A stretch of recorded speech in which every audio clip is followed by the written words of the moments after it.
Okay. Let's see, 12 a.m. and it's going to be 21st March. Oops. All right, so remember, students, that it's 12 a.m. 21st March. What that means is that at 11:59 p.m. on Friday, 20th March, you only have 1 minute remaining or left to submit your work on Moodle. Okay, so be really careful of that. Okay, you've got your deadline coming up. Okay, so that's the reminder. Just remember, there's only one submission. I sent you guys an email last night. So there's only one submission. You can only submit your work one time. Please do not email me.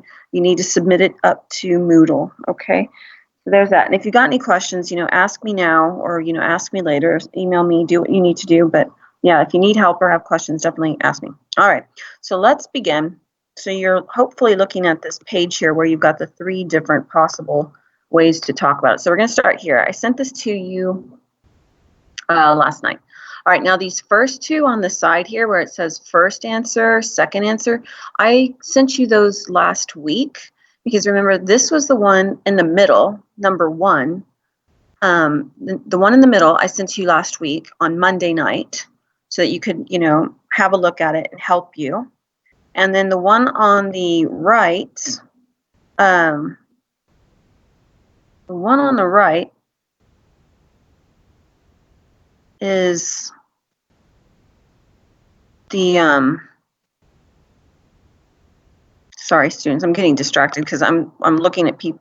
I'm seeing messages coming in through Teams, so it's making me think about 2 different things at the same time. All right, here we go. So the one on the right here, we did in class together. Remember, we changed some things. Notice here, this one does not include while, with, the former, and although, and this one does.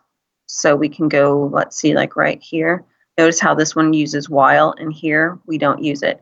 So that was the first 2 that we did. So this is the one I sent on Monday, and then I believe I sent this one, I think maybe Thursday or Friday. All right, now this one I sent last night. So this is another one.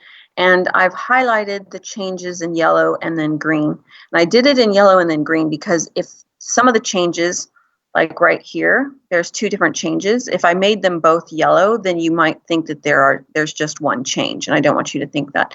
All right, so let's notice here, all of them. Don't forget your, what is this called? Don't forget your letterhead. Don't forget the date. Don't forget, the inside address. Then don't forget the dear Miss or Mr. whatever. And you've got your subject line. The thank you, not the thank you, sorry. The opening paragraphs are the same for all 3. Okay, then let's go here. This is where the changes start happening. You will notice that here, I'll just call them number 1, 2, and 3. So number 1 and number 2, when they talk about the second product, they start a new paragraph. But you'll notice in number 3 over here, they don't do that. They put both products together in the same paragraph. And when they start talking about product number 2, they introduce it by using this. Alternatively, comma, the WebT336 allows companies to track. So that's how they introduce the second product and talk about it. You can compare it to down here. So here we have alternatively, the WebT336 allows companies to track Office Access. Here you have regarding the WebT336, comma, it allows companies to track Office Access. So you have 2 different ways you can write about the second product, okay? Now there might be other ways you can do, but these are 2 suggested ways from Ivy. Right here, you notice up here, it says concerning a suitable system for you, comma, we have 2 possibilities. Where over here, it says concerning a suitable system for you, we have 2 possibilities, and then they give the names. Personally, I think this is a little better. I think this sentence is a bit better because I think if you're going to talk about 2 products, you should say their names first so the customer knows the names, and then you can start giving information about them. Here, they give information about the products, but they don't say the name of the products until here. So in my own opinion, if I was a customer, I would like to know the names of the products first, but this is another sample answer that Ivy wrote. So if you want to do this, you can. You'll also notice after that, the other second difference is they still use the word while, but over here they say while both have titanium locks. So they start with the noun, then they give you more information about the locks right here. Instead, over here, they start with adjectives. They say, while both are sturdy. Sturdy is an adjective.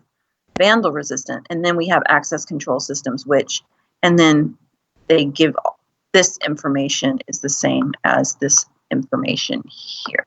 Okay, so that's a little bit of difference here. But notice because they started with adjectives, you've got are, and then over here, they started with a noun, so the verb was have. Okay. Next, and then we've talked about this. I've told you that that's how they introduced the second product. And I just want to go back to this number one thing over here. Notice that I have highlighted passive voice in gray, and there's less passive voice over here. But I didn't really highlight anything over here. But just if you're wondering why is this gray, it's because it's passive voice. All right. Next, we have a different thing here. It says, we would be pleased to extend your warranty. Okay. Over here, it says, I am pleased to tell you that we will extend your warranty. Okay, so you can see the difference there. Again, I do think it's good to say something about you being pleased or you're happy to tell them something because you are giving them good news. They are getting something for free. So remember, when they're getting something for free or a discount, you can use, one of these phrases, would be pleased to. Personally, though, I think the way they wrote these two, you're going to have to be careful how you write your sentence if you choose to use this phrase, we would be pleased. I think this one, I am pleased to tell you that.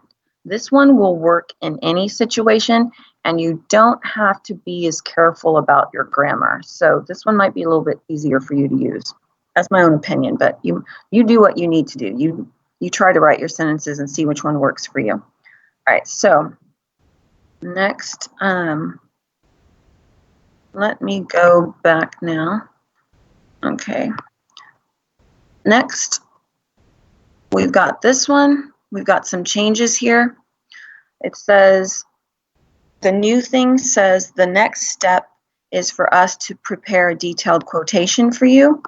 And over here, it says afterwards we will prepare a detailed quotation for you. Both are fine. I don't see any problem with either one of them. They're both equally good sentences. Remember, you are talking to a customer. You want to be professional, but you want to be friendly. I think both of these sentences are fine for that. So I think that's okay. Then the other change they made was right here. They said a 30% payment is required. Over here, they said a deposit of 30% of the total payment is required to confirm your order. I do think this sentence is a little better because it gives the customer a little more information. Now, for the assignment, I don't think you have to give a deposit. I don't think there's a deposit. So I don't think you might not have to talk about this in the assignment. But for this, example, for this practice writing, I do think this is a little better because now it says a 30% payment is required. As a customer, you might be thinking, so I have to pay the total amount and then I have to pay an extra 30%. It might make some people think that. I think this way the information is presented, it might create more questions for the customer. Whereas here, you're telling them it's not an extra 30%, it's 30% that's part of the total payment. So I think this gives more information and creates less opportunity for misunderstanding. So that's why I think this is a little better. There is one change I made to both of these, answer 1 and answer 2. I did add the website because in the practice on in Unit 4, the supervisor asks the employee to include the website, and in the sample answers that I sent you earlier, it doesn't have it. So I added the website, and because of the rest of the sentence, for more information about your full range of products, I had to change the next sentence a little bit too. So in addition, please contact me again if you have any further questions or would like more information. Okay, so not too big of changes here, but there have been a little bit. Okay, then I left this information down here for you. So just again, because remember, while former, both the words while former and with are still used in answers 1 and answers 3. So if you want to remember what those are and how to use them, there you go. And then I do say that again on the document that's called Unit 3 on page 12, and there's a good sample reply letter you can look at. There might be some good sentences to help you. And again, with Unit 4 document on page 2, there's a good example of opening and closing paragraph, and there's some good phrases in the paragraphs and the body paragraphs that might help you. Okay, and again, you were sent Unit 3 and Unit 4 documents. You were sent to them in February, and then I sent Unit 4 again. I believe it was last week because we're starting to work on it. Or it might have been this Sunday that I sent it to you. Okay, so there's that. Okay, so now I also sent another document to you. Let's see, it was last night, and it was the mistakes. It's a practice to see if you can find the mistakes. And this is really, sorry, this is just to help you review, make sure you don't make these mistakes. So what I did was I created mistakes in here because these are the most common mistakes I see students making, and I don't want you to do it. So let's talk about that. Okay. All right. So can you find the mistakes? I'll tell you this first. Let's talk about this at the top. So I told you that this is the letterhead. All right. The person sending the letter puts their company information up here. So for the assignment, you're going to put your company information up here. Remember, I don't think the assignment gives you a telephone or fax number, so you can create that. Okay, if they don't give you enough information up here, just create it. You can say, 1, 2, 3, 4, 5, 6, 7, 8 is your phone number.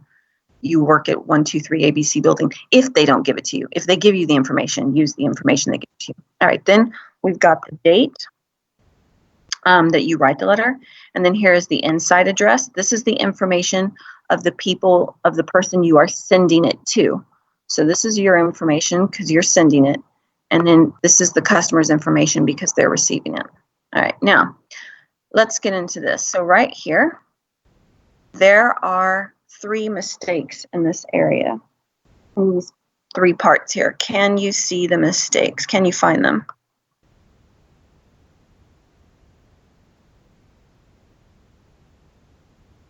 Okay, can you see them? Anything? Let's see. All right, there is a mistake up here. Anybody see it?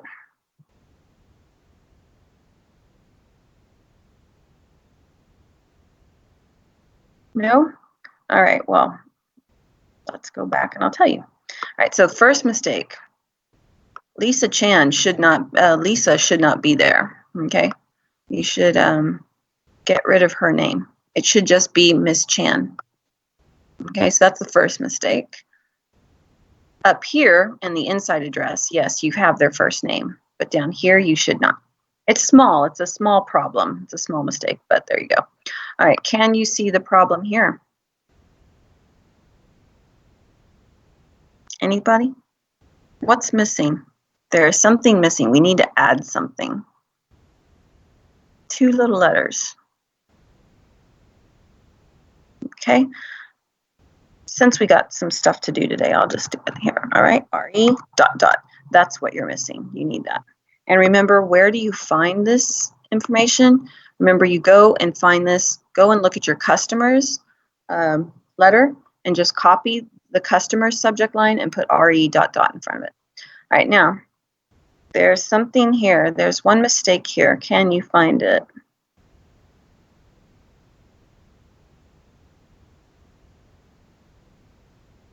Again, this is a mistake I see students make often, so be careful. I'll help you even more. There's a problem right here somewhere. Can you see it?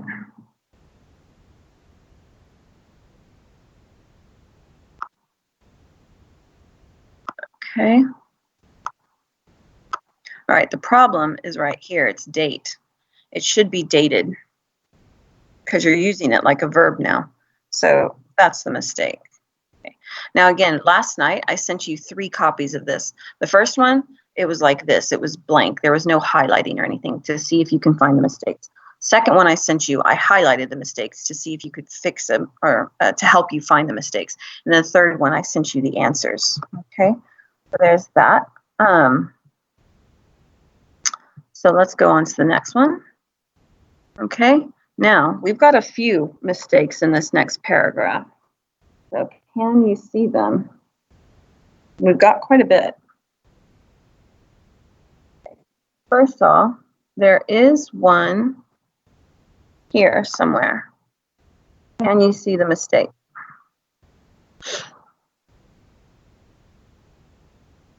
Remember, from class, what did we learn about these words that start paragraphs like concerning and regarding? First, you use the word to introduce the topic, then you say the topic. But remember, you don't have a subject or a verb here, really. Your subject and verb are over here. So since this does not have a subject and verb, you can't have a full stop. This is not a complete thought. This is not a full, F-U-L-L, full thought in English. So we can't have a full stop here. So what we need to do is we need a comma, and therefore this can't be a capital letter. So that's what we fixed there, okay? Why did we have to do that? Because you started your sentence with concerning. Be very careful. So many students, as soon as they start learning how to use this, and maybe you already do, when they start learning how to use concerning, regarding, things like that, they'll write their sentences and then they'll get here where there should be a comma and they put a full stop. So be careful. All right, the next one, we have a few other problems in here as well. Okay, so we do have a problem. There's actually 3 mistakes here. There's 3 in here. Can you see them?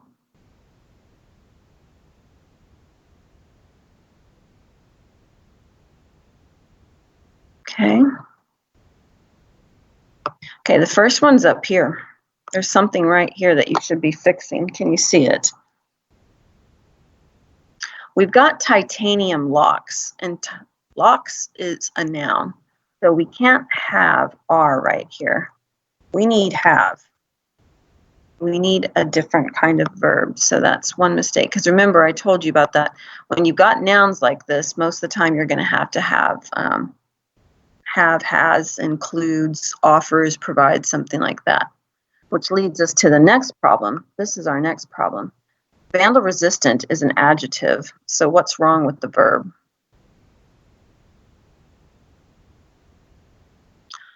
We can't have with an adjective.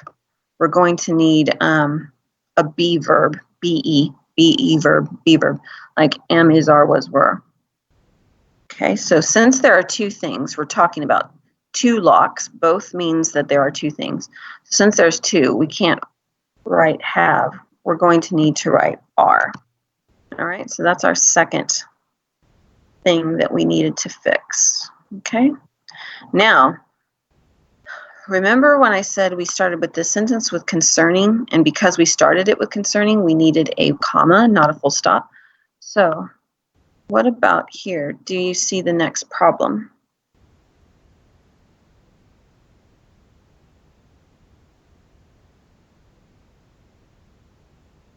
Okay, same thing. Because you start the sentence with while, you have a lot of words up here, but none of them are really your subject or your verb. So since your subject and your verb are not here to here, you can't have a full stop, because if you're going to have a full stop, that means there's a subject and a verb somewhere, but there's not. So you can't have that full stop there. It needs to be a comma, and therefore the T needs to be little t. Oops. So that That problem fixed. Okay, so we fixed that. Now again, you don't have to use while. If you want to go look at the other way I wrote that, and you can, or you could write your paragraph and sentence a whole different way. You don't even have to do the sample answers I gave you. So, all right, so we've got that one. So I think those are all the problems for that. Oh no, there's one more. The students down here, let's see, in this sentence, we've got a problem. We've got one more mistake. Can you see it?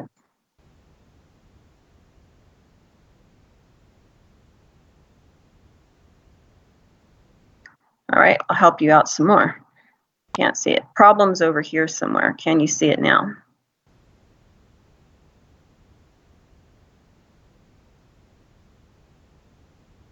Okay, if you said, or if you saw that you've got to tracking, this is the problem. If you've got to in front of the verb, most of the time you've got infinitive, which means you need to in a verb, but the verb cannot have ing, ed, or s. So we're going to have to get rid of that. So we're going to do this right here. All right, so we fixed that problem. And again, this is a common problem, not just for this English class, but for, just English in general. So there's that one fixed. All right, so that's everything fixed there. And let's go on to the next paragraph. Okay. We've got, we've got two things here. All right, so there is a problem here. Do you see the problem?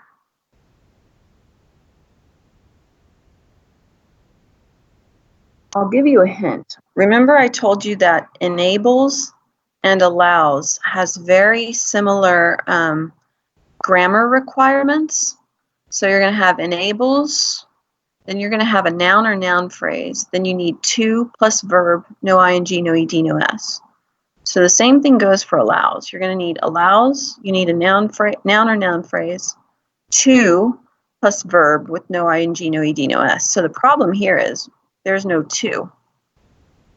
So we needed to add to. Okay. That's the first thing. All right, next. Now, are you going to have to use this in the assignment? Are you going to have to use the words to track? Probably not. I don't think you're tracking. Tracking is kind of like following and watching something. So I don't think you're really going to be using these verbs to track in the assignment. But you might, if you decide to use allows or enables, you might want to say allows companies or allows people to, and then you'll have to choose your own appropriate verb for the situation. All right, the next problem that we have, we've got one right here. Do you see the problem?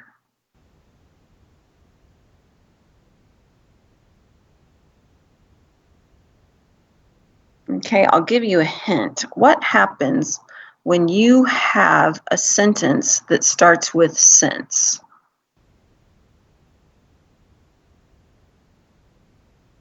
When you have a sentence that starts with since, you can't have the full stop here. This is not a complete thought. So again, if you start any kind of sentence in English with since, you just remember you have to have two parts, part one and part two. So part one is before the comma, so you can't have the full stop there. You'll need a comma. Then part two. Okay, so that's that mistake fixed. We needed to get rid of or not use the full stop. All right, next one. What about this? There's a problem here. The grammar is okay, but this is not something you should do for, you should not do this for your writing. What's wrong with this? Oh, I missed a mistake, students. We forgot one. All right, let's fix this one, and then we'll go back to the other mistake. I just realized I missed one of the mistakes. All right. Remember, you have concerning, regarding, or about our. Okay. concerning and regarding, you can't start with thirdly. So what you should do is don't use thirdly, students. That's not good. Don't use secondly, thirdly, fourthly. That's bad. So you're going to say as far as our access control systems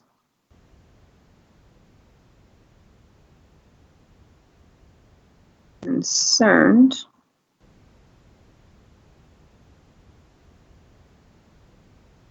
now you need your subject here. They come with a standard 2-year warranty, which covers labor and parts, all right? So you can do something like that. So we needed to add that. Don't use thirdly, fourthly, whatever. You're going to use, let me highlight it this way, as far as and are concerned. Okay, and I did miss one of the things up here. There's one more mistake here. What about this? Do you see the problem with this one? Let me go back a little bit.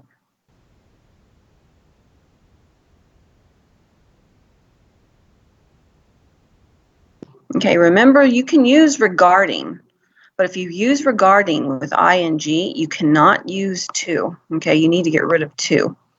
If you have in regards to or in regard to, if you wrote this, in regard to, that would be fine because notice regard has no ing. But if it has ing, just remember, don't use to, okay? That's another problem that we needed to fix. All right, now, I think, is there one more for here?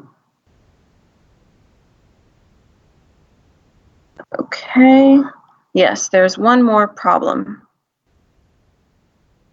There's a problem here somewhere. Can you see it?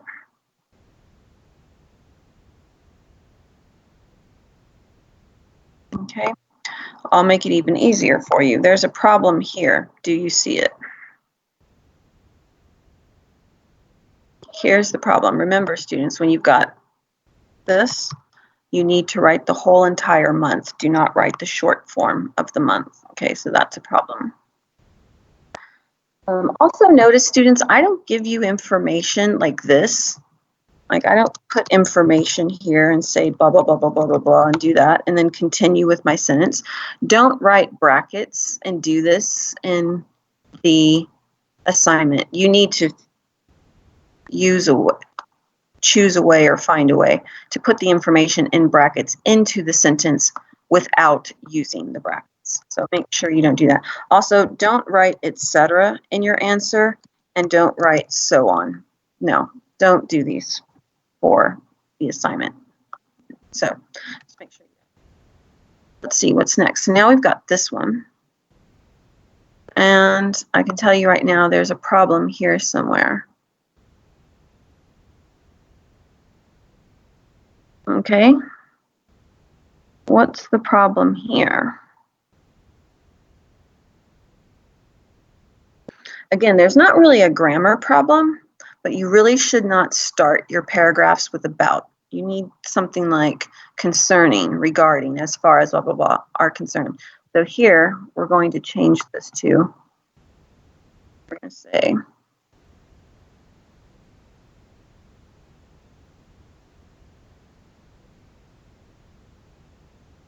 query means question. So regarding your query about our ordering procedure, all right? So that's, we fixed that one. Okay, what else? Okay, is there anything else in here that needs fixing? I think that's it. Okay, let's go to this one. I think that's it for that one. What about here, students? Now, I keep talking about this, I think, in every lesson. So what's the problem here? Do you see it?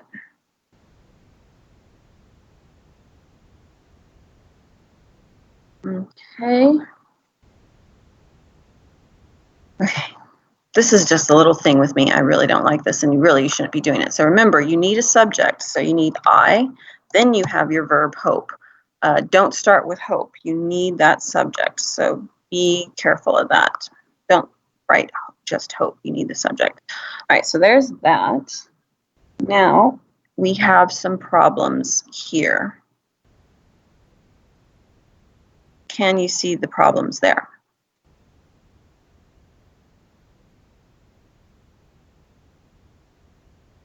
Okay, first one, it's not your, we need S.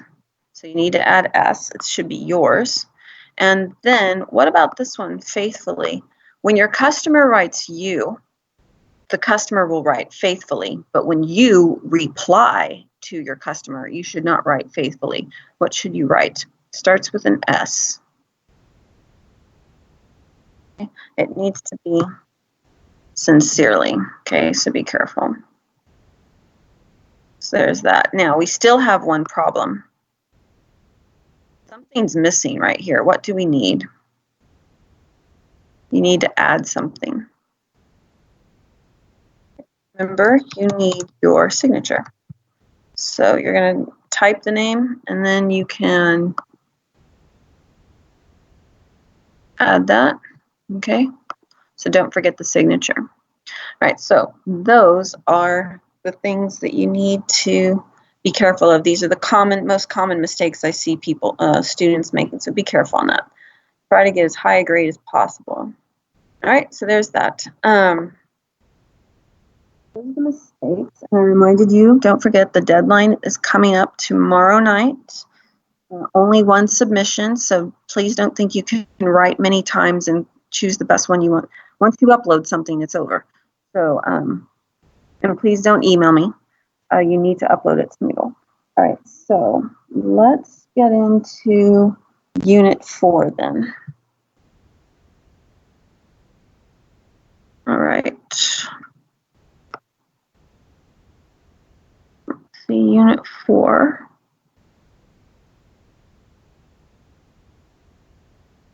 I have to, here we go. Okay, so we've got Unit 4 document. When I sent this to you, I think it's called EGWC Unit 4. I don't think it has the SS on it. When I sent it to you in February, I don't think it has the SS on it. When I sent it to you this past week, I think I did change the name and added the SS. I'm not sure. Okay, so let's get into that. Oops. My screen just changed on me. Sorry, students. So I hope this is the one you can see. I hope you're looking at the EG Unit 4 with not with answers. Ooh, sorry. No, that's not it. I hope you're looking at this one. So I'm looking at the one that says EGWC Unit 4 SS at top. I hope that's the one you're seeing. If you're not seeing this one, you need to tell me. You need to turn on your microphone and tell me, or say something in the chat box, because this is the one we're using in class. All right, so here we go. Right here, we're going to go to page 3 of Unit 4. Like I said, these words are super important. Now, I know I've spoken about these in class, I think quickly, the last 2 classes. The reason why I've spoken about them quickly is because there are videos on Moodle talking about all of this. So you can definitely see it there. But remember, you are expected to use these words here to either introduce the main idea of each paragraph, and basically I say that you can use them to introduce a new topic or to start a new paragraph. So maybe you have 2 topics in one paragraph. So maybe you start the paragraph with concerning, and then you move to another related or similar topic. Then you, in the same paragraph, maybe you can use this one as far as, okay, so something like that. And that's how you use them. All right, and remember, you're using these words to start your paragraphs and introduce new topics. You're not going to write secondly, thirdly, fourthly, and so on. Do not write these. This is not how you're supposed to start your paragraph, and you will lose marks if you do this. You're not going to get as high a grade, so be careful about that. All right, so how do we use these? Let's see, I have a PowerPoint. Oh, you know what? I should have sent that. Okay, let's see here. This is how you use them. Let me find my thing here. Okay, so remember, this is how you use them. It's not from page, it is in page 43 from the book. If you've got page 43 in the book, great, you can look at page 43. If you don't have your book, don't worry. Please don't feel you need to go to school to get it. You do not. You've got online lessons and documents that have been sent to you to help you. So you're going to use, we're going to go down here, word from page 3, which is regarding, concerning. Then you're going to have your topic, no verbs, okay. You can have nouns, noun phrases, adjectives, and prepositions, but no verbs most of the time. Then you're going to have the comma. Don't forget the comma. Then you need subject, verb, and then more information. So SVO comes after the comma. That's why you can't put a full stop here, because you don't have a subject and verb here. All right, so for example, we've got regarding the apples, comma, I bought them at Park and Shop. So here's our subject, here's our verb, and then more information about the topic, which is apples, okay? And how did we introduce the apples? How do we start talking about them? We use the word regarding from page 3. Okay, so that is how you use all these words. Okay, and then back to page Unit 4 document. The other thing that's important on this document is this box right here. So if you're going to give your customer information that might make them unhappy, they might not like it. And again, you're not trying to make them unhappy, but you know, they might ask for something and you will not be able to give it to them. You can use these expressions here. Please note that, please understand that according to our company policy. And like we talked about in last week, I sent you a document called Unit 5, and there's a phrase called please be informed that. Now remember, you've got a lot of that clauses. You've got that right here, you've got that here, and you've got the word that right here. So when you have a that clause, clause is a group of words, and it needs a subject and a verb. Okay, that's the S and the V. It needs a subject and a verb. So here we have express delivery is our subject, will be is the verb, and then more information. Okay, same here. Orders is your subject, cannot be canceled is your verb, and then more information. Alrighty, so there's that. And or you have according to our company policy, comma, then you've got your subject and your verb. Okay, so again, you use these if you think your customer is not going to like what you tell them. All right, so we've talked about these. So now we're supposed to do some practice here. And again, I'm not sure how far we got in class last week. I'm not sure if we wrote out all of these sentences. So if we did this already, somebody please tell me, and we can move on to something else. But because all my classes kind of ended in different, in little different spots within Unit 4, this is where I'm starting. So again, if we did this already, let me know. Okay, we'll move on. All right, so let's practice this. And we're going to talk about price, students, which is also in a document I included last night, but we'll talk about that later. All right, so here's your customer's questions. Will there be a discount if we order 20 or more measurement wheels? We would also like to know more about delivery and your preferred payment methods. Okay, so these are the things that your customer is requesting information about: discount, delivery, and payment methods. So they're over here in the same color. So the practice wants you to respond or reply to your customer's questions. And when you reply, you give this information. So you can see first they used regarding your question about, right? Where did that come from? Regarding your question about, we use that here. Regarding your question about. Okay, then you say the topic is discounts, so we put discounts here, comma. Then don't forget your subject and your verb. Notice your subject and your verb, we offer, is not over here anywhere. They don't give you that, so you're going to have to add that. So please, when you're writing the assignment, don't think the assignment gives you enough words that you can just copy and paste onto your paper and go, okay, I'm done. No, you will have to add words. And most often, it will be the subject and a verb. So we've got that here. They've added the subject and verb. Now we've got the 10%, and they even added the word a, because it's not over here. All right, we've got the word 10%, like over here. Notice you had to add the word discount on orders of. So you don't see these words over here, so you had to add that. And then 20 or more wheels, full stop, and there you go. All right, so that's the first one. Next one. Let's see if I can fit everything on here. They would like you to write a sentence. They want you to answer your question your customers questions about delivery and give your customer this information. Don't worry about free of charge. We will put that in a separate sentence. But what they want you to do is use this within 14 days information. They want you to put that in a sentence with the word delivery and using one of these phrases. So how would you write your sentence?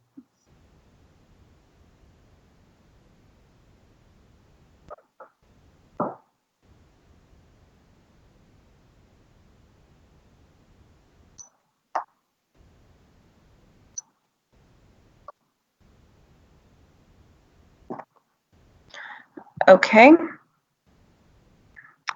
We can use concerning. Concerning is nice and short, easy and fast to write. So we can start off with concerning. So we've used a page from up here. Not a page, I'm sorry, a word from up here. Then we're going to say the topic, which is delivery. What do we need after that? Remember, you need your comma. Then remember, you need your subject and your verb. So now we're going to have to add a subject and a verb. Okay, so what could you say is your subject and a verb?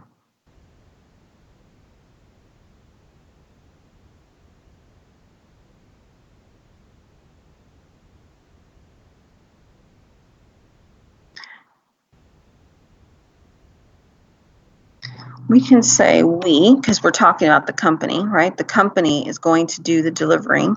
So we can say we can, oops, not, spelled that wrong, can deliver. Now I would add a few pieces of information. Well, let's do it this way. Let's just say we can deliver. So we've added the subject and verb. And then let's say you go over here, you say within 14 days of confirmation of order. Okay, so we can say we can deliver within 14 days of, now you really should say your, so you're going to have to add the word your order because confirmation of order sounds a bit odd. So, but I think we should add something here. I think we should say we can deliver your product or products or items within 14 days of your order. I think adding that sounds a little better. Okay, we can deliver your products within 14 days of your order. All right, next, now we have to talk about this free of charge stuff right here. Okay, we need to put that in a sentence. So this is what they wrote on the answer here. They wrote, in addition, okay, all deliveries are made free of charge. Okay. And this one is active. This is active voice because the company, the subject, is performing the action of the verb delivering. This one is passive because the deliveries are not making themselves. Somebody else is making the deliveries. So we've got passive here because the subject is not performing the action of the verb. All right, we've got another one here. If you've got any questions, please stop me. Please ask in the chat box or use your microphone, whatever best for you. Now we've got payment methods. So again, don't worry about this sentence right now. Just focus on this information here. So you're going to put this information, payment methods, and one of these phrases in all together in a sentence. So how would you write that? What would you say?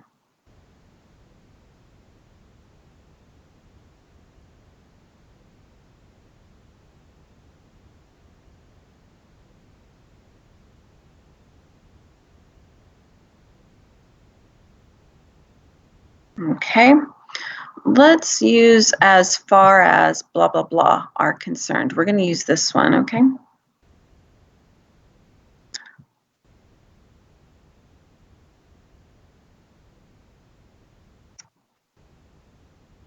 As far as payment methods are.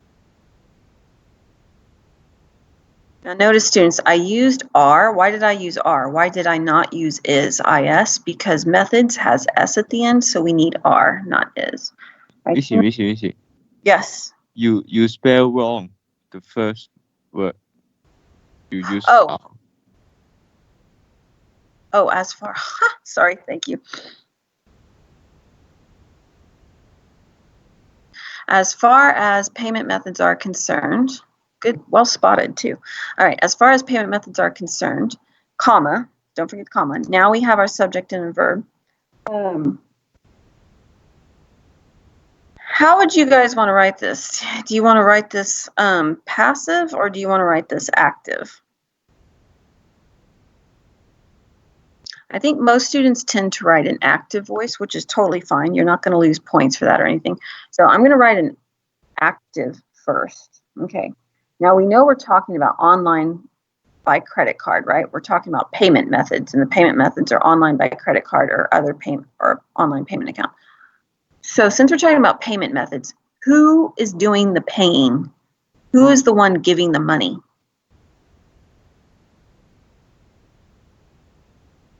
Okay, it's the customer, right? Because that's the reason why they're a customer, is because they're paying for something. So the customer is the one who's making the payment methods, right? So since they are the one doing the action of making the payment method, they would be your subject. So, and remember, you are writing a letter to your customer.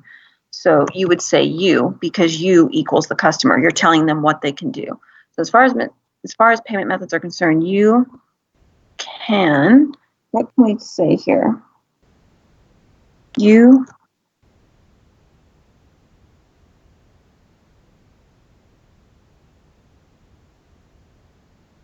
let's see. You can make, I want to make sure this sounds good.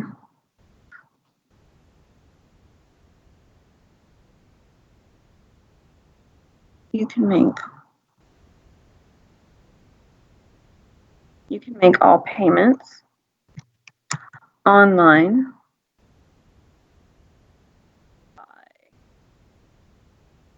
credit card or using an online payment account. All right. You can make all payments online by credit card or using an online payment account. All right, that's great. Wonderful. That is active voice because the subject you is the one who is performing the verb of making all payments. All right, so there's that. What if you wanted to write this in passive voice? Remember, passive voice means the subject is not performing the action of the verb. So you would need to have a different subject. You couldn't use you. How would you do that? How would you change this sentence?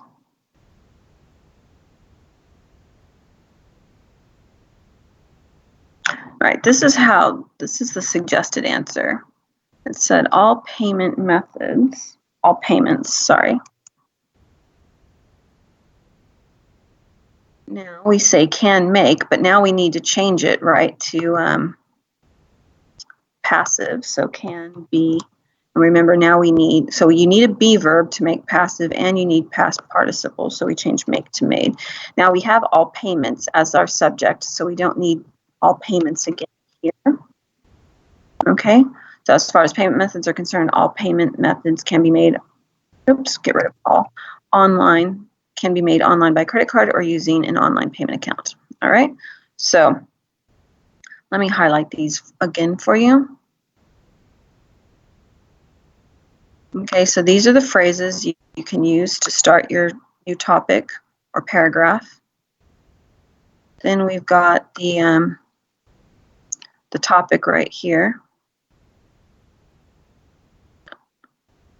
And then remember, don't forget that comma. That comma is really important or it's going to mess up your grammar.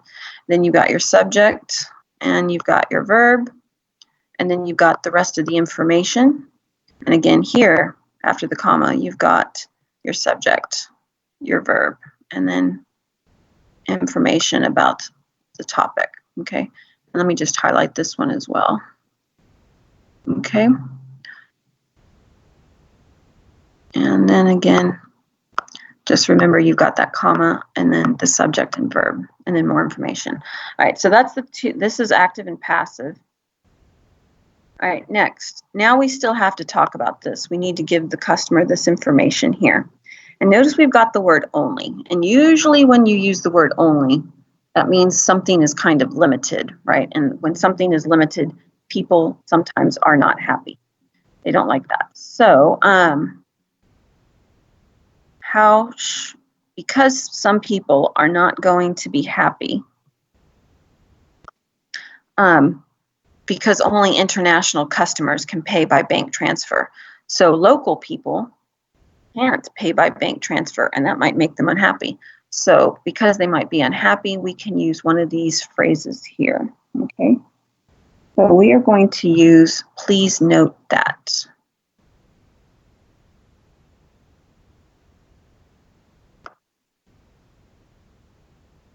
Please note that. Please note that what?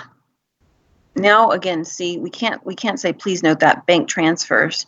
So we need a subject and a verb. So here's our subject. Our company is the subject. Accepts is the verb. And again, you're having to add more information. Accepts payments now by, and now we can use this by bank transfer.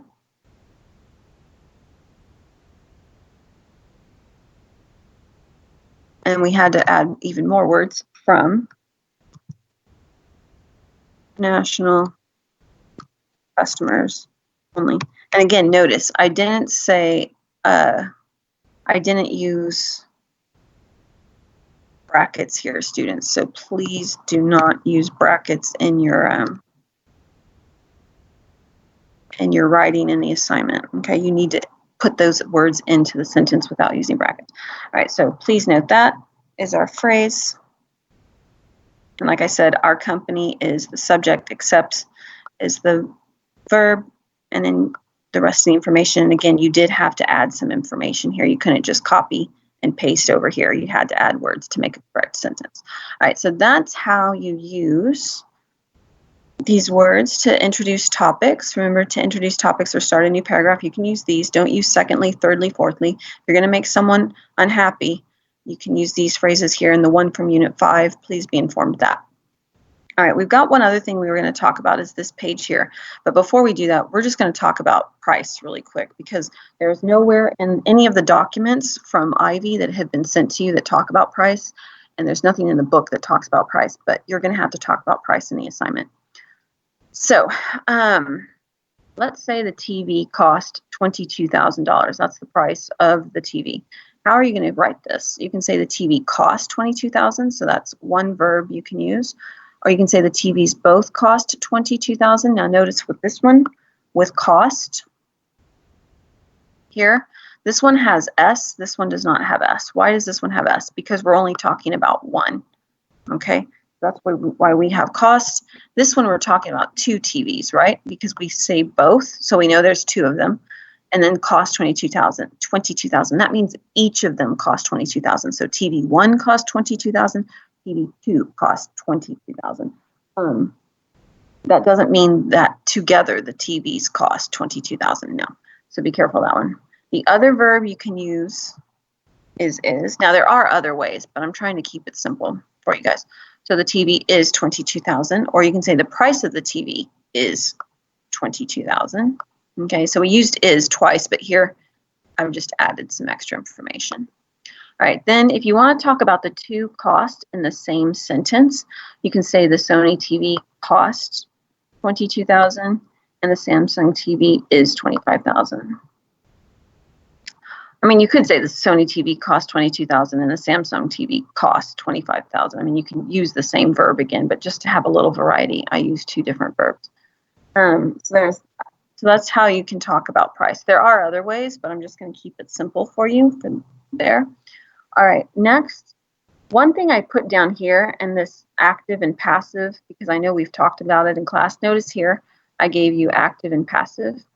Just remember that if your subject is active, which means the subject is performing the action of the verb, then you need an active verb. If your subject is passive and the subject is not performing the action of the verb, then you need a passive verb. So just remember, active goes with active, passive goes with passive. You cannot have an active subject with a passive verb. You can't do that. And you cannot have a passive subject with an active verb, okay? For example, if Sally wrote the report, right? Remember my sentence, Sally wrote the report. If we wrote Sally and she's writing the report, so she's an active subject, she's performing the action of the verb, then if you wrote,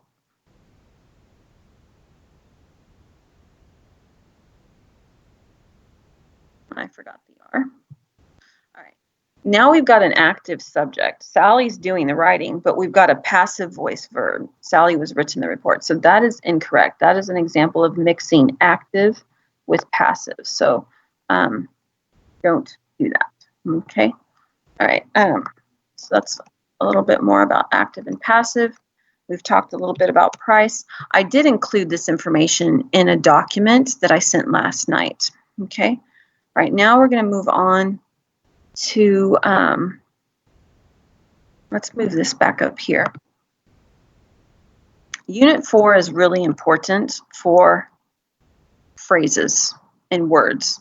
So these words are really important. They want you to use these in the assignment, and then they want you to use these words in the assignment, okay?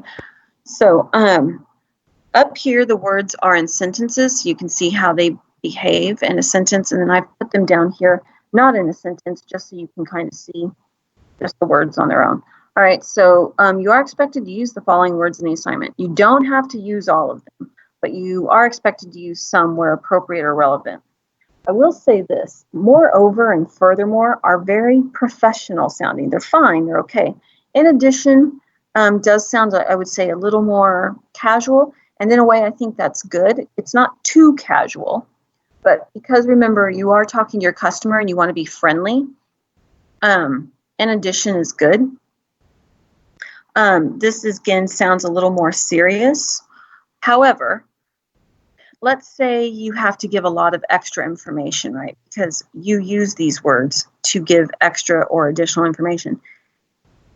I would not keep writing in addition, in addition, in addition. I mean, in each paragraph, if you have to give more information, I wouldn't say in addition in each paragraph, because then that just sounds boring because you keep using the same words over and over again. You might want to use different words in different paragraphs. So just be careful. So yes, this is a little more friendlier sounding, but you don't want to keep using the same word again and again. So you should have some variety. So, but you've also got also as well as, not only but also. So you've got some choices here. All right. So let's look at these as well as. So you use this to give extra information. It goes in the middle of a sentence. So you've got your subject over here. Our company offers. All right. That's your verb. Now it's offering many things. So this is the first thing it offers is all this. Okay. So that's the first thing. And then as well as. So now it's offering other things as well. It's offering all of these other things. Okay. So that's how as well as works. You can use also. You can start the sentence with also, or you can put it after the subject and before the verb like they did here. So subject, also, verb. Yep. And then that you just give extra information or additional information. Okay, because remember these words as well as, also, in addition, moreover, furthermore, not only but also, you're using them to provide supporting information, and you can use them to give extra or additional information. All right. So I think most of you guys know this though, and I'm sure most of you are quite comfortable using also. Then in addition, moreover, and furthermore, they all work the same way. They start the sentence, then you have the comma after it. Again, I think a lot of you are very comfortable using in addition. Same here. You've got the comma after moreover or furthermore, and after that you have your subject. All right. Here's our subject has, or not your subject, sorry, verb. And then you give more information. Okay. And same here. With both of these, though, which I should have said, is when you use in addition or moreover, furthermore, at beginning of the sentence, that's because the sentence before it, you were giving information, and then you're giving additional information in the second sentence. So same here. You're giving one piece of information, then you start a new sentence using this, and then give more information. again, after the comma, you would have your subject and your verb, and then the extra information. Not only, but also, again, you're giving extra pieces of information. You're giving at least 2 pieces of information, with the pieces of information in between the words, not only, but also. So again, you start off with your subject, start out, and then you've got your verb. And then after you've got your not only, you've got your first piece of information. So remember, this verb is advise. So that means you're going to advise on 2 things. You can advise on this, and then you can also advise on this. Okay? All right, so there's that. So now we need to practice writing these.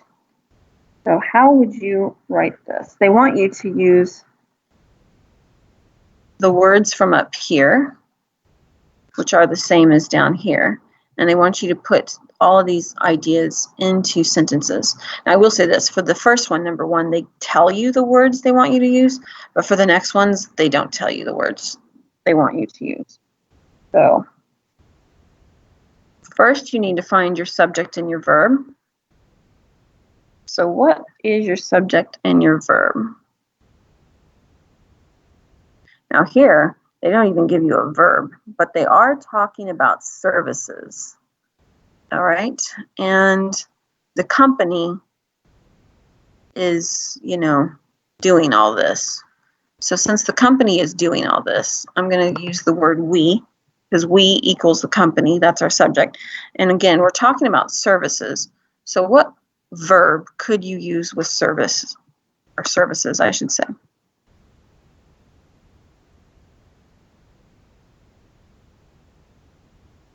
What verb could you use? All right. Well, let's see. You can say offer. All right. And then now they want you to put this. We offer a range of maintenance service packages. Now we're going to use as well as, because you're offering other things too, as well as and services. I guess I could just copy and paste, huh? Including equipment, upgrades. Now here comes the and trade-ins. Okay, so there is, actually, let's make this, okay, let's keep as well as together because those words go together. So we've got as well as, and then we've got and. And notice again, you had to add the subject and the verb. So students, I'm going to tell you right now, while you're at Ivy, while you're studying at Ivy and you're taking all these English classes, most of the time you're going to often have to add the subject and the verb. Sometimes they're nice and they'll give you the verb, but sometimes not. So, this is semester 2. If you're going to be here for semester 3, 4, and 5, you're going to most often have to add the subject and the verb. Okay? All right, so that's the first one. Let's go to this one. Here they used and. They want the answer that they're providing the teachers is they wrote this information in 2 sentences. In the first sentence, they used and in the second sentence, they used also. So this is what, before I write the answer, why don't I ask you, what would be your subject? Okay, so it says, describe the features of a new model, fast, comfortable, safe, very economical. Okay, so your subject is new model, and they started it off with this. So this new model. All right, now we have to give all this other information, but we need a verb. Now remember, fast, comfortable, safe, very economical, those are all adjectives. So which verb are you going to use with your adjectives? got to be a be verb, right? So this is what I'm saying, be verb, such as am, is, are, was, were. So it's going to be is. This new model is fast, comfortable, and now we've got our little word and here, and safe. Okay, then we start our new sentence. It is, now we've got the word also. It is also very economical. All right, and the thing is, notice our verb again is. Why is the verb? Because economical is an adjective as well. Okay, so we've got that. So they used and here, and they used also here. Okay, next one. They now this one, for the sample answer that I've been given, they want you to use moreover, not moreover, moreover, or they want you to use furthermore. Okay, so what they did is they put all of this into the sentence first, and then the second sentence, they started off with this, and then include this information. So I'll give you a minute. Think about that. How would you put these into two sentences then? What would be your subject, verb? How would you write these?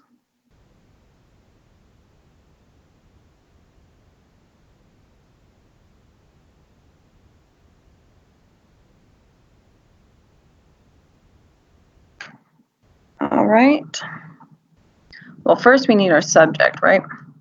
So what is the subject? So global services. So it's going to be our, because again, you're taking the point of view of the company, that you're the company. So our global services. There is our,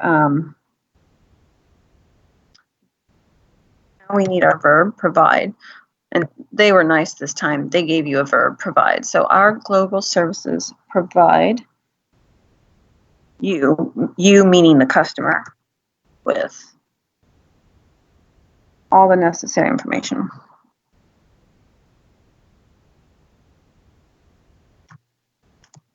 Not how you spell information. All right, necessary information. Now again, you are going to have to add a few little words here, like the word to help you. Okay, on top of developments, let's hope I spelled that right, developments in the international market.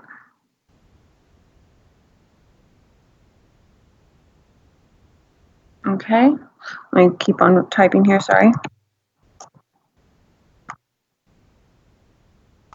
All right, so that's the first sentence, but we still haven't used this yet. So they want you to use this in the next sentence. So you can use moreover or furthermore. Both are fine. Okay, so you can put that down here. All right, then remember you're going to need your comma. Okay, and then they're going to say, you also now you've got this extremely competitive prices, but that's all they give you. So you definitely need subject and verb and add more information here. So this is what they have. We are able to offer extremely competitive prices. Okay.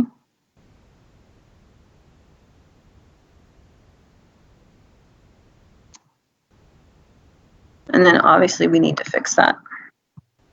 And then our full stop. Okay, so here's the words that they wanted you to have practice using. Okay. Okay, that's that one. Okay, next one. It says, describe the benefits of the new service contract. So it's comprehensive. Comprehensive is an adjective, so think about which verb you're going to use with an adjective. And then affordable for most small and medium enterprises. So small and medium enterprises is SME, and they want you to emphasize this point. They really want you to focus on this point. All right, and again, affordable is also an adjective. Okay, so here, because they want you to emphasize this point, they want you to use not only, but also. This is what they'd like you to use. Okay, so how would you write this sentence?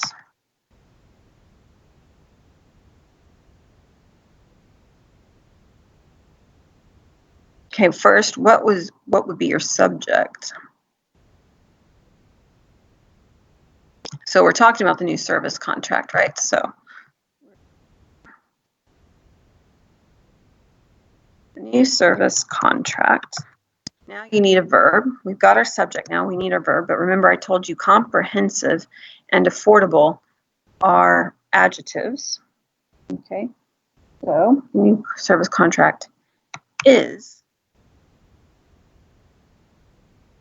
comprehensive. Comprehensive is like very thorough and complete, doesn't miss anything. It has included everything that is needed. Okay, so the new service contract is not only comprehensive, but also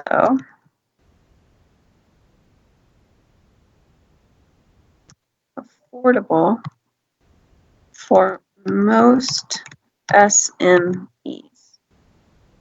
Okay, so again, we've got the not only here, but also, and remember, we used our verb is because comprehensive and affordable are adjectives. Okay, all right, so there's that. That's how you can use them. Okay, now we're still working on Unit 4. Now, Unit 3 and Unit 4 have a lot of stuff. So Unit 3 and Unit 4 all have videos on Moodle. They've been uploaded for a while now. So again, if you want to go back and look at them, you can. And of course, you can always ask me to. So let's move on.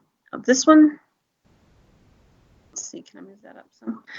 We're going to talk about verb tenses. And this is page 5 of Unit 4 that we're on.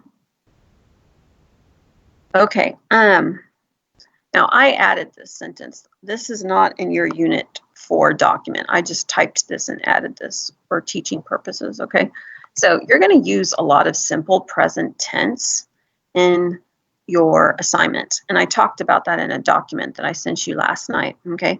Now, why are you going to use simple present tense, or when do you use simple present tense? Well, wait 1 second, student, sorry.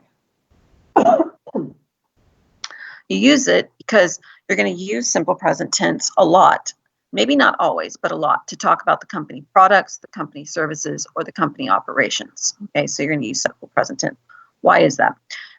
Because for simple present tense, you use it to talk about things that happen every day, or some sort of daily habit, or things that do not change. Because if things do not change, then that means they stay the same every day. So for example, your products don't change. They're the same product every day. So that's why you would talk about them using simple present tense. Same with your services and operations.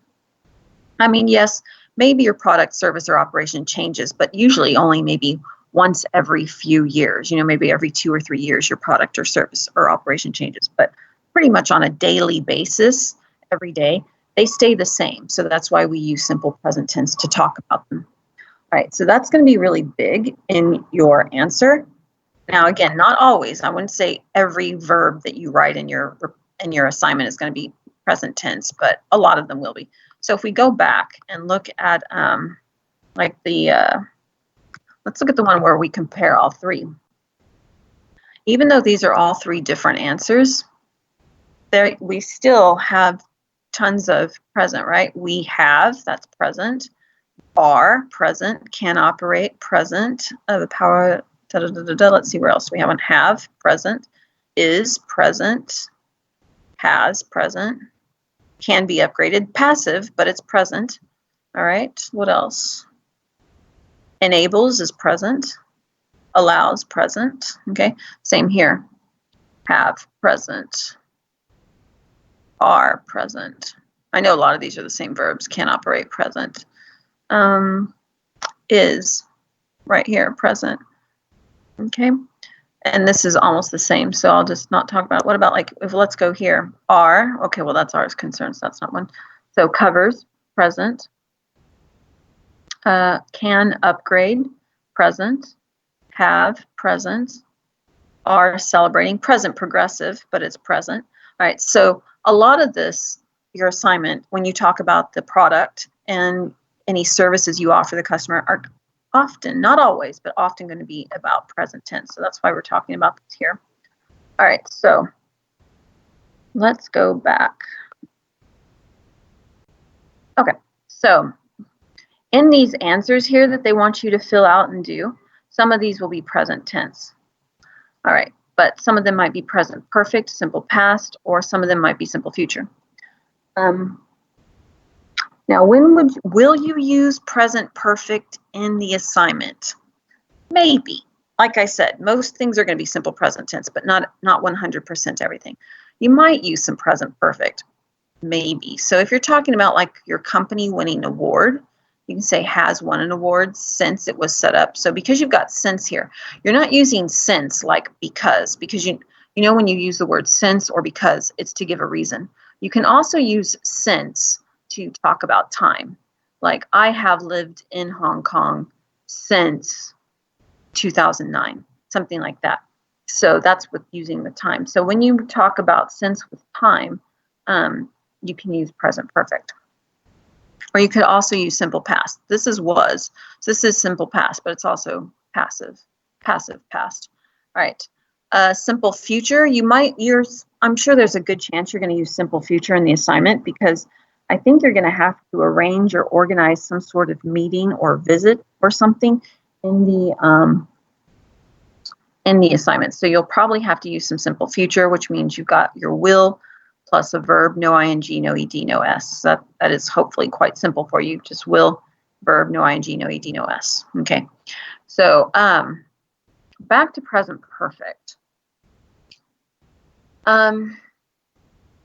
You, like I said, you might use it, you might not. It really depends on how you write your sentence. But because present perfect is on this page in Unit 4, and because there are some answers in here on Unit 4, we're going to talk about it. But please understand that just because I'm talking about this in the lesson here does not mean you are going to use a lot of present perfect in your answer and for the assignment, and you may not need to use it at all. Okay, so please understand that.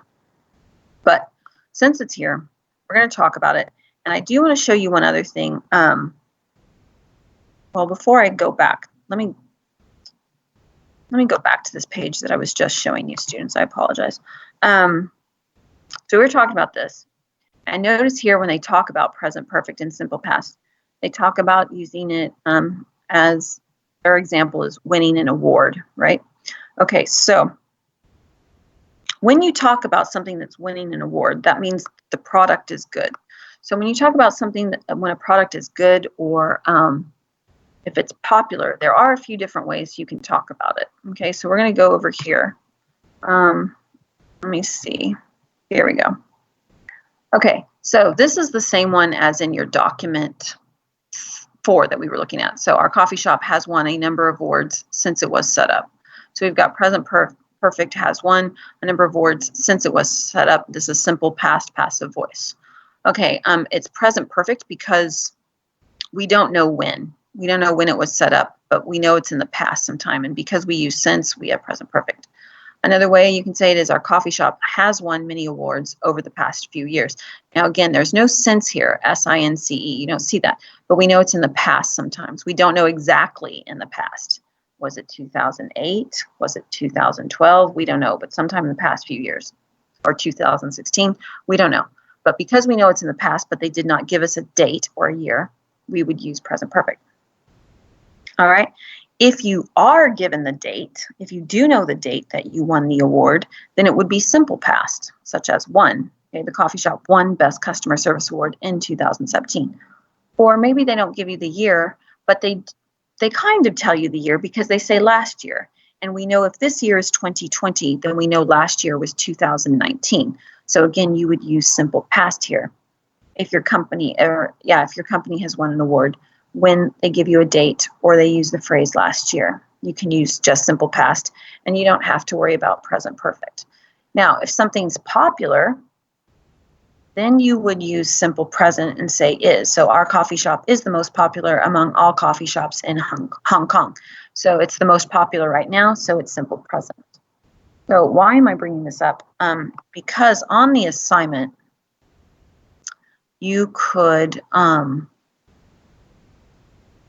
possibly use this. Let me find the assignment and open it up for you. I should have opened that up. All right, so I'm going to show you the assignment. All right, now let me go back to this page that I'm talking about. So remember, if you're going to give the year or say something like last year, then your verb could be simple past, okay? And if something's popular, you can use simple present. All right, so the reason why I'm talking about this is because in the assignment, somewhere here, all right, here's the assignment. If we go to this page here, talking about prices, so remember, you got to learn how to talk about prices. One of this is a bestseller, all right, and they give you the year. So it didn't win an award, but it was the bestseller. And this one is popular, right? So because of these, if you decide to include this information in your assignment, just please remember what we talked about here that you can possibly use to help you, okay? So you've got simple past, one. Now, this is an award, and so you use one. But if you're talking about something was the bestseller, you're going to have to use a different verb, okay? But it will be just simple past tense, all right? So you'll have to think about that. And again, if something is the most popular, if it is right now, then it would be present and it will be simple present, all right? So that's me trying to help you. Now back to this practice in Unit 4. Let me show it to you so you can be reminded what we're talking about. Let's see Unit 4. Okay. I'm going to tell you more about present perfect, and I cannot repeat this enough, students. Just because we're talking about present perfect here, and I'm talking about it because it's here on the paper and it's here on this paper, does not mean you will use a lot of present perfect on the assignment. You might use some. I don't think you're going to use a lot, but you might use a little bit. I don't know. But because it's here on Unit 4, we're going to talk about it. Okay, so here we go with present perfect. Let's see, where are you? Where's my thingy? Here we go. Okay, so present perfect, how and when to use it. Okay, when to use present perfect. Let me make this a little bigger for you guys. These are the two main ways. So the first way, how you use it, or what are you talking about? Like what kind of time situation are you talking about that would make you use present perfect? Okay, the first time situation is past events. So if there was a past event, but you don't know exactly when the event happened, or if the speaker does not imply the time, then that's when you would use present perfect. And if you're like, well, what's imply? It's down here, okay? To communicate any idea or feeling without saying it directly. So like if they don't use the word 2017 or 2018, then that would be implied. Okay, so past events, we know they're in the past, but we don't know exactly when. Okay, for example, she has visited Europe several times. So we know that this person has gone to Europe many times. 2002, 2008, 1999, 2017, 2011, we don't know, but we just know many times in the past this person has gone to Europe. Okay. The other time situation, T-I-M-E, the other time situation that you would use to have to use present perfect is a past event which has a result in the present, okay? Some sort of effect or influence on the present, or something happened in the past and continues to happen in the present. Okay, so for example, scientific research has led to new discoveries about the brain. So scientific research that has been done in the past has influenced, has affected what we know about the brain now. So this scientific research has had an effect or result on the present. Basically what we know about the brain right now. Okay, so that's the different ways in which you would use, or situations you would use present perfect. All right, now you'll notice that the verb here is has visited and here is has led. So what does a verb look like for present perfect? Okay, you're going to have to use have or has depending on the subject. So I have down here, if your subject is I, you, we, they, then you're going to need have. If your subject is she, he, it, then your subject is has. Okay, so that affects things. So you're going to use have or has depending on the subject. And then you're going to need a past participle, which is a verb that usually ends with ed or en. All right, so there's that. That's present perfect. So now that you know a little more about present perfect, and I'm sure you've seen this in your other English classes before you've gone to Ivy, let's talk about how we're going to fill in these answers here. All right, so because we've got about 28 minutes left and there's a few other things I want to talk about, like the documents I sent you last night, we're going to move a little fast. So it blank a pleasure talking to you earlier this week. Earlier this week we know is past tense, and they want you to use some form of be. Remember, be is am, is, are, was, were. So we can say was. It was a pleasure talking to you earlier this week, because earlier this week is past. Short course enhancing safety awareness for the first time last year. All right, so again, we've got last year, so we've got past tense. The course is the subject, and they want us to use offer. The course cannot offer itself. So since the subject is not performing the action of the verb, they want us to use passive voice. So was offered, so past passive voice. All right. Next, since then, it blank become one of our most popular courses. So they want us to use become. And remember, we have the word since, and since is talking about time. The present perfect, okay? So because it happened in the past, and it started to be popular in the past, and it's still popular now. So it will say it has come, okay? Number 2. And if you want me to slow down and talk about any of this more, we can. All right, next one. Thank you very much for your interest in the services. I blank be pleased to hear. All right, so they want you to use a be verb. So am, is, are, was, were. All right, so what would it be? It would be am. Now this is, I am going to take a minute or two to talk about this. You will notice, if you're familiar with passive voice, this is passive voice. You've got a be verb, am, is, are, was, were, and you've got present participle here. Past participle, sorry. All right, so grammatically, it looks like passive voice. But if you look at your subject, the subject is performing the action of the verb. The subject is feeling pleased, right? So you might be like, wait a minute, Michelle has told me that if you have an active subject, you need an active verb. Now we have an active subject with a passive verb. This is the only time that you can have an active subject with a passive verb, and that's when you're talking about how people feel. So this is how you're feeling, and so really, yeah, the grammar is like passive voice, and it is a verb, but you are kind of using it like an adjective to describe how you feel. That's the only time that you can do this. So like right now, you're in English class, and you're learning lots about grammar, so perhaps you're thinking, I am bored, and you are, and maybe you are, and I apologize for that. So, but you'd say, I am pleased, I am bored. Maybe you get all A's in school, so you say, I am satisfied, something like that.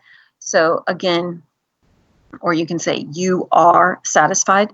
So it doesn't just have to be with I. You can use other subjects as well. But the verb itself is written in passive form, but the subject, it will be active. And you only do this when you talk about how you feel. All right, so there's that. So let's go to the next one.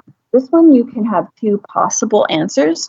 So it says, to hear that we blank, they want you to use recommend, to you by Mr. Lee. All All right, so there's two different ways to write about this. You can say, and again, they're both passive. You can say have been recommended. Oops, or you can say were recommended. You can spell or type. Okay, were recommended. Okay. First, why is this passive? Because we is the subject of your that clause, and we is not doing the recommending. The subject we is not performing the action of the verb recommending. Who was recommending? Mr. Lee was doing the recommending, so that's why it's passive. Now, why do we have two options here? Why have been recommended? Well, Mr. Lee somehow recommended the company, we, in the past, but it influences the present. It somehow has some result in the present because it affects the company now. Or you could just use simple past, were recommended, because the action is complete, right? Mr. Lee recommended it, and he's, that action is over. One day he said, oh, I recommend this company. It's really good. Okay, and as soon as he's finished with that sentence, that action is completed. So you use simple past for completed action. All right, now we're talking about Mr. Lee, right? Because it says who. So we know we're talking more, giving more information about Mr. Lee. And it says we need be here.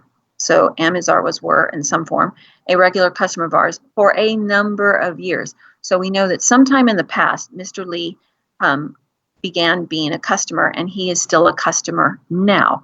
So an action that happened in the past and continues in the present or has an effect on the present will be present perfect. So Mr. Lee, and you can say who has been. So has, and then remember they tell us they want us to use be, so been is a form of be, it's past participle. All right, next one, 3. We would be happy to arrange for one of our sales representatives to visit your company. During the visit, he, she, blank, discuss your precise requirements with you. All right. So what do you guys think? Past, present, future, discuss. You think you're going to use past, present, future. Has this happened yet? They're arranging a visit, right? So if they're organizing or arranging a visit, the visit has not happened yet. So if the visit has not happened yet, then that means they have not discussed yet. And remember, YET, yet, if something hasn't happened yet, that means we're talking about the future. So this would be simple future. Remember, no ing, no ed, no s on your verb because you've got the will in front of it. All right. We'll discuss your precise requirements with you. Please call me on da-da-da-da-da to confirm the arrangements. I blank forward to hearing from you soon. I hope you guys all know this one. This is like the last sentence in your assignment.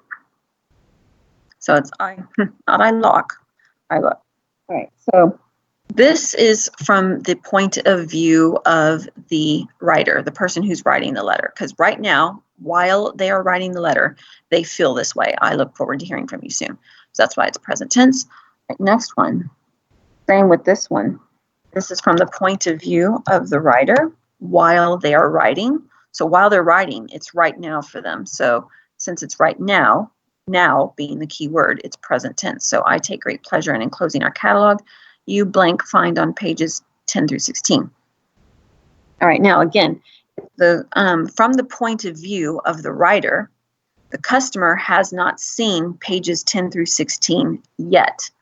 So, because the customer hasn't seen it yet, you would make it simple future, we'll find.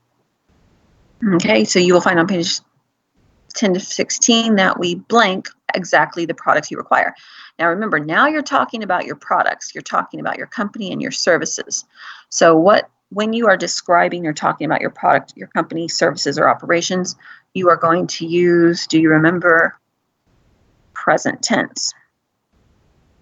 We offer exactly the products that you require because your products don't change every day, right? They pretty much stay the same. So if something stays the same and is the same every day, then you use present tense. All right, so there's that. Now, our prices are extremely competitive. In addition, we offer a 5% discount. Ooh, remind me, students, I want to talk about discount. That's a note to myself to talk to you about discount. In addition, we offer a 5% discount on purchases over $200,000. I hope the above information. Now, you have two possible answers here. and it has to do with point of view. We have proves or will prove, okay? Useful to you.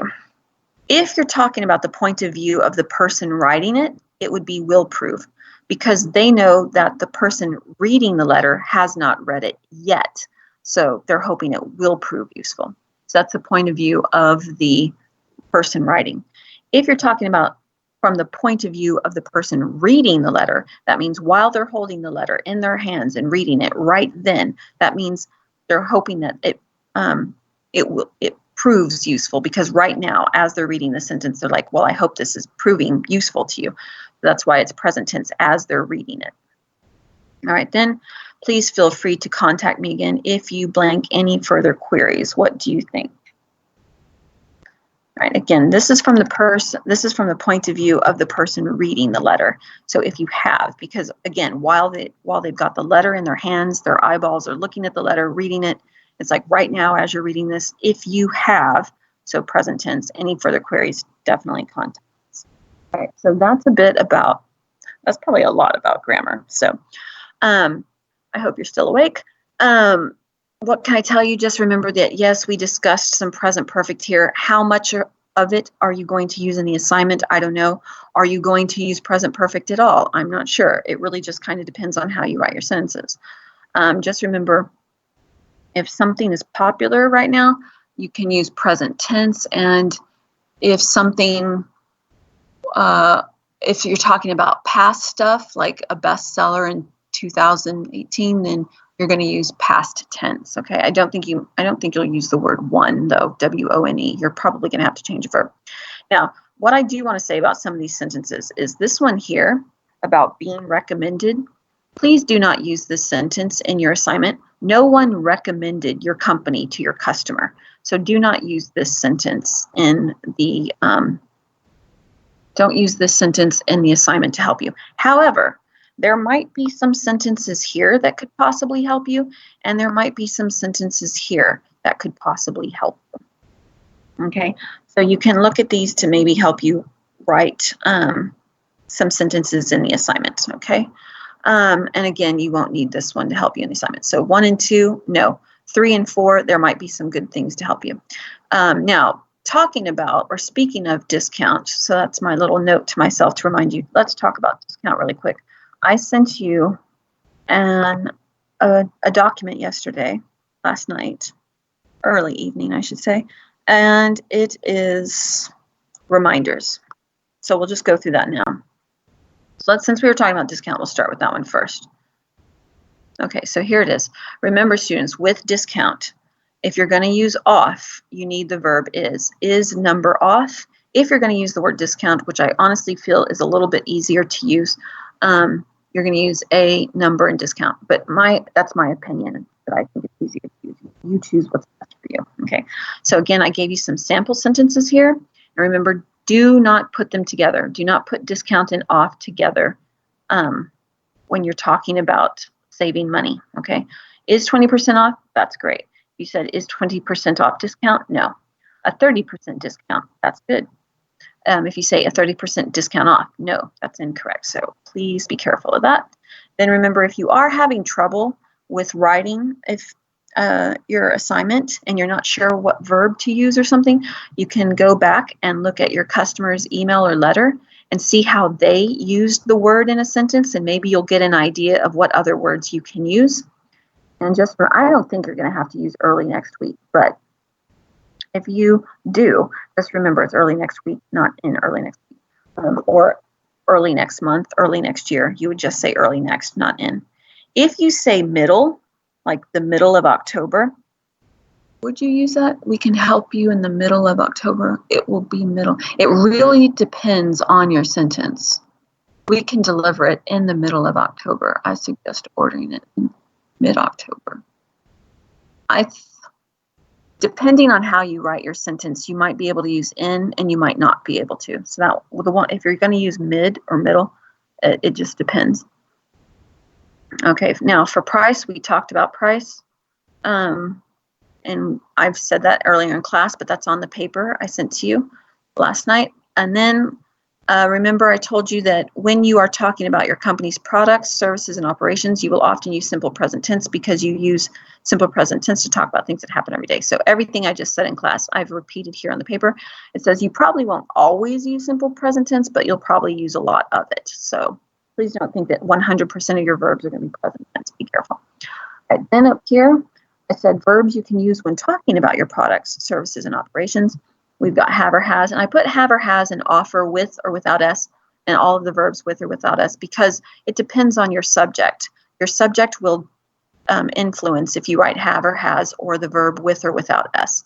So you've got have, has, offer, provide, come, comes with, feature, include, possess, possesses, notice you've got to add es, enable or enables. It might be s, it might not be s. So be careful of that one. Remember, you need a noun or noun phrase.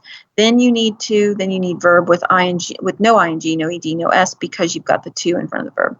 Then please be very careful, students, about this. Note these words have similar use. So all of these words have similar use, but they are not 100% the same in English. So they are not always interchangeable. So that doesn't mean, oh, you can just take the word provide out and put in come with. You can't always do that, so be very careful about that. Okay, next, so I sent you this. Then I gave you just some reminders about writing the opening and closing paragraph. So for the opening paragraph, remember you need to include 4 things. Thank you, date from the customer's letter, summarize the topic of the customer's letter, and use the subject line from the customer's letter to help you write the summarizing the topic. Then for step 4, you have 2 choices. You can write, I would be glad to provide the information requested, or you can write, please find enclosed. Remember, enclosed means included. Please find enclosed a copy of our, and then you choose brochure, leaflet, catalog, warranty terms for your reference. So you choose which one you're supposed to enclose, because I do believe in the assignment you do need to enclose something. So read the assignment carefully and know what that is. For the closing paragraph, remember, well, let's just remember, opening paragraph, 4 things, closing paragraph, 3 things. I hope the information provided will be helpful or useful. Remember, you need that subject I. If you have any further questions, please feel free to contact me or contact us. We look forward to hearing from you soon. Okay, so I sent that to you last night as well. Now I know I'm talking quickly, so I do apologize, students. What else? I think the only other thing I wanted to tell you about Unit 4, I'm going to show Unit 4 with the answer now. I think we've almost covered pretty much everything, which is good. Oh, I did tell you that here, this is Unit 4, page 2. Remember, I mentioned on one of my documents that there's some good stuff here. So this is a good example of an opening paragraph. You will have to change things. You'll have to change the date, and you'll have to change the summary when you summarize the topic. So you'd have to change these words. But this will help you get an idea of what your opening paragraph will look like. And of course, all the sample documents that I've given you of the suggested answers, which are right here. Let me show you. You could look here as to help you, okay? However, I say that, but if you have to enclose something, it might be best to do this one for your opening paragraph, where you go 1, 2, 3, and then use this sentence for step 4 of your opening paragraph. Okay, so, but you choose. You can move that information. When you talk about enclosing something, you don't have to put it in your opening paragraph. But if you put it in your opening paragraph, 1, you don't forget to add the information, and 2, you don't have to think about where else it can go. You can just put it in your opening paragraph and be done. All right. This is also a good example of a closing paragraph. I said that there might be some sample words or sentences that might be able to help you write your assignment, maybe. So again, you could look here for some information to help you with sentences. Okay, we've talked about this. We've done this. All right, and we talked about this today, and we did this. And then just remember, students, we talked about this briefly. We talked about this quickly in one of our last classes. This is page 7 of Unit 4 document. Now, I did not send you the answers. We did the answers in class, and we've done the answers on the videos in Moodles. Basically, this little thing right here, this little exercise, they're talking about keeping similar ideas together. So obviously, this paragraph has all the ideas are about discounts. So this is a little bit better organized. Here you have 3 different topics. You've got delivery, new showroom, and certificate. Don't pay too much attention to this advice. I mean, it is helpful. Try to keep related topics together in one sentence, in one paragraph. Because I noticed some of my students writing, in the practice writing, they would talk about warranty in one paragraph, and then they gave me more information about warranty in another paragraph. You shouldn't do that. If you're going to talk about warranty, you should talk about that all together in one paragraph. But you can talk about 2 topics in the same sentence. If you notice the sample answer here, where is it? Warranty terms. Like here, they talk about warranty terms, but then they also talk about the service center and how they can get 24-hour technical support. So that's actually 2 topics here, right? They're talking about warranty and technical support. But they are kind of connected, right? Because these are all after sales benefits. So after the customer purchases the product, these are some of the benefits that they can enjoy after they purchase the product, such as the warranty term and the technical support. So in a way, these 2 things are related. So yes, you can put 2 or 3 topics in a paragraph, but just make sure that there is some sort of relationship between the topics, okay? Whereas in this other example here, where is it? Here.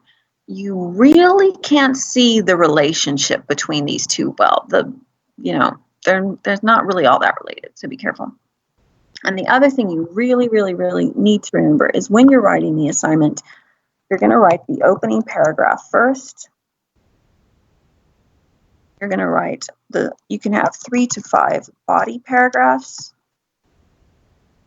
All right, and then you can write the closing paragraph. Okay, so notice no more than 5 body paragraphs. So it's good to keep related or similar topics together in a paragraph.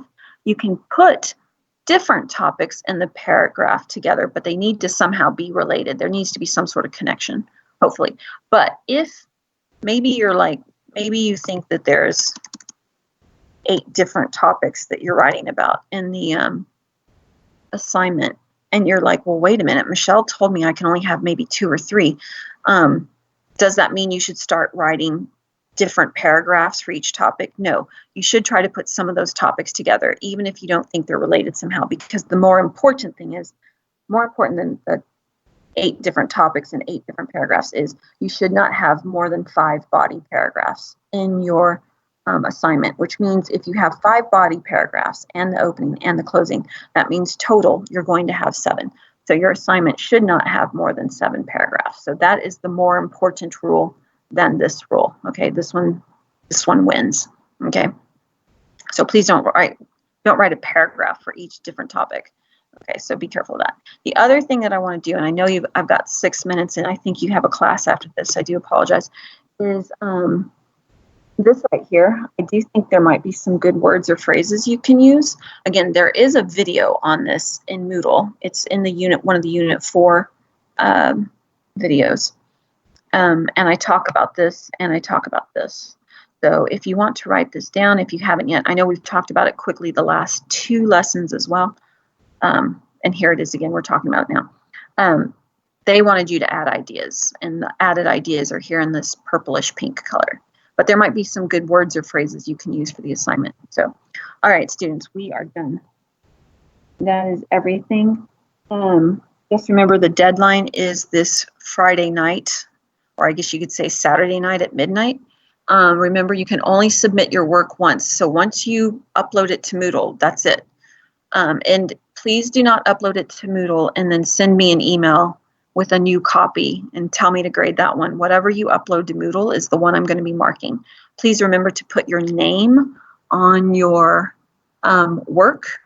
And yeah, please don't email me. It needs to be uploaded to Moodle. And good luck. I hope this was helpful. And if you have any questions, definitely email me.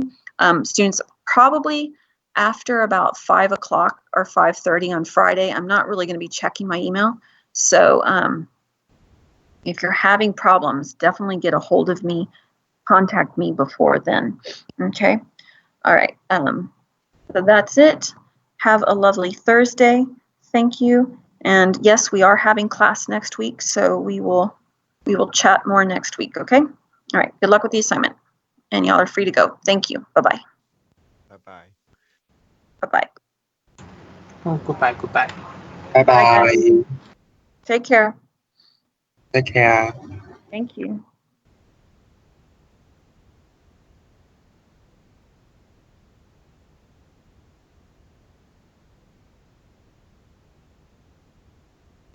I will stay online, so if you have any questions, please ask me. Yes, Poon Hong Man?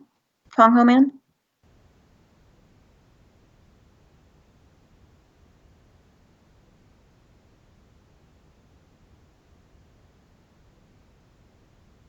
Question?